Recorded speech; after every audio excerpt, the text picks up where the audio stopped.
Radhe Radhe guys. आज के video में हम आपको सुखी अमावस्या की कथा सुनाने जा रहे हैं। जब अमावस्या शुक्रवार से शुरू की जाए तो उसे सुखी अमावस्या कहते हैं। सुखी अमावस्या हम लगातार शुक्रवार से शुरू कर 21 अमावस्या करते हैं और सुखी अमावस्या के दिन हमें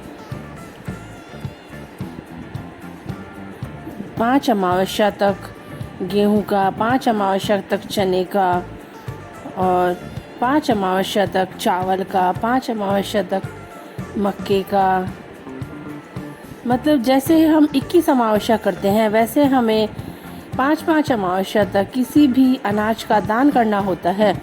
और जिस अनाज का दान करते हैं हम उसी रंग के वस्त्र हमें उस दिन पहनने चाहिए। चलिए अब वीडियो को आगे बढ़ाते हुए कथा का प्रारंभ करते हैं।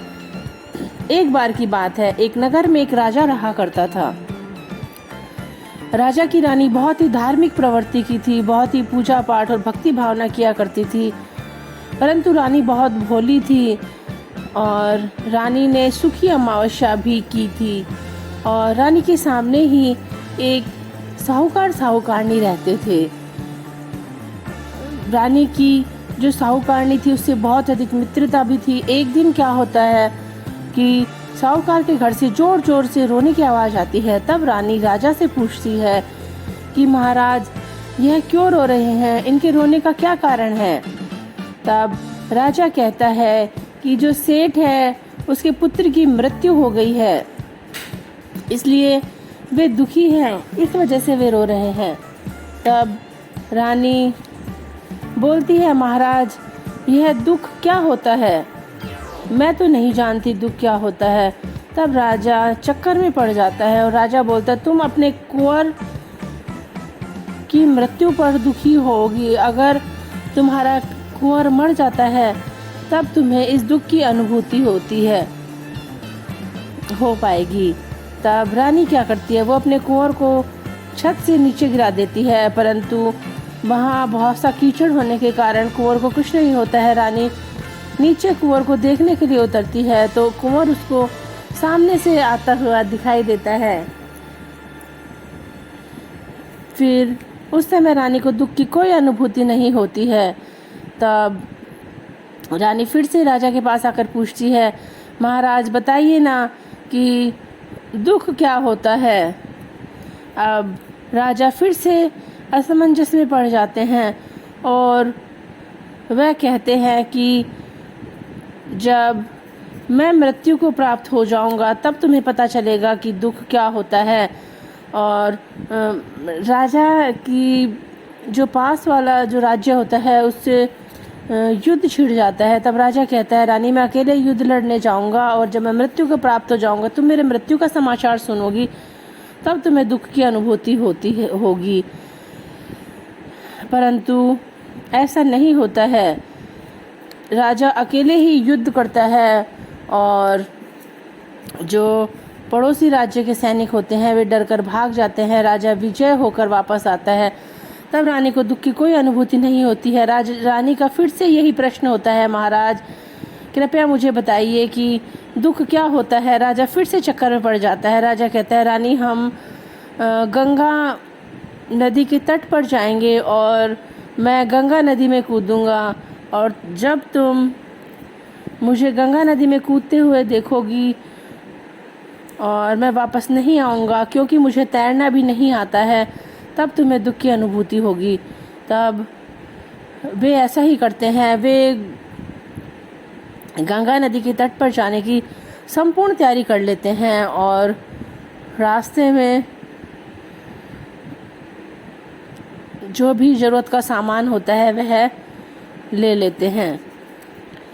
तब वहीं कैलाश पर्वत पर भगवान भोलेनाथ और माँ पार्वती भी आपस में वार्तालाप करते हैं। भोलेनाथ कहते हैं, पार्वती मैं जो दुनिया में सबसे सुखी इंसान है उनको देखने के लिए धरती पर जा रहा हूँ, तुम भी चलना चाहोगी क्या। पार्वती जी भी सहमत हो जाती है। पार्वती माता बकरी और भगवान भोलेनाथ बकरे का रूप लेकर धरती पर जाते हैं।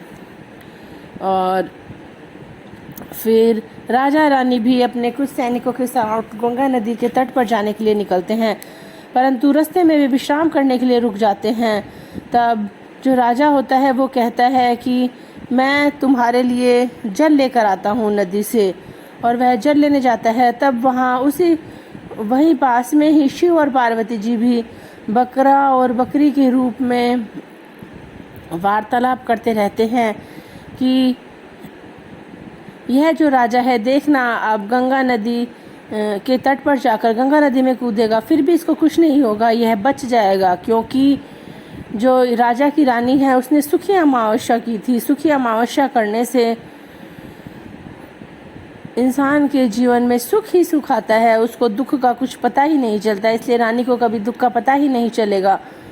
तब राजा को सब समझ में आ जाता है कि रानी को दुख का क्यों नहीं पता चल पा रहा है, और राजा नदी से जल लेकर रानी के पास जाता है, रानी को जल पिलाता है और रानी को सारी बातें बताता है कि तुमने सुखी अमावस्या की थी, उसके प्रभाव से ही तुम्हें दुख का कुछ पता नहीं चल पा रहा है। और राजा अपने राज्य में वापस जाकर सभी नगरवासियों को कहलवा देता है कि सभी लोग सुखी अमावस्या का व्रत करें, पूजा पाठ करें, विधि विधान से करें, और सुखी अमावस्या करने से तुम्हें दुख का कोई पता नहीं चलेगा और हमारे राज्य में सुख ही सुख होगा। और तभी सभी नगरवासियों ने सुखी अमावस्या करना शुरू कर दिया, और सुखी अमावस्या वाले दिन हमें ब्राह्मण को भी दान करना चाहिए, ब्राह्मण दंपति को हमें भोजन कराना चाहिए, और हमें अन्न, कपड़ा आदि का दान करना चाहिए, गौ माता को भोजन खिलाना चाहिए। इस दिन हमें खीर जरूर बनानी चाहिए, गौ माता को खीर जलेबी खिलानी चाहिए, गौ माता को हरा चारा खिलाना चाहिए हमें, और हमसे जो भी संभव हो सके वह हमें दान पुण्य करना चाहिए। काले चीज़ों का दान भी इस दिन बहुत शुभ होता है, हमें काले तिलों का दान करना चाहिए, छतरी, जूते आदि का दान करना चाहिए। सुखी अमावस्या बहुत ही प्रभावशाली अमावस्या है, हमारे जीवन में सुख आता है सुखी अमावस्या को करने से, जैसे कि इसके नाम से ही हमें पता चल रहा है। आशा करती हूँ भगवान आपके जीवन की समस्त परेशानियाँ और समस्त दुखों का नाश करे और आप सुखपूर्वक अपना जीवन यापन करें। Thanks for watching. इसी तरह के वीडियो के लिए मेरे चैनल को लाइक, शेयर और सब्सक्राइब करें।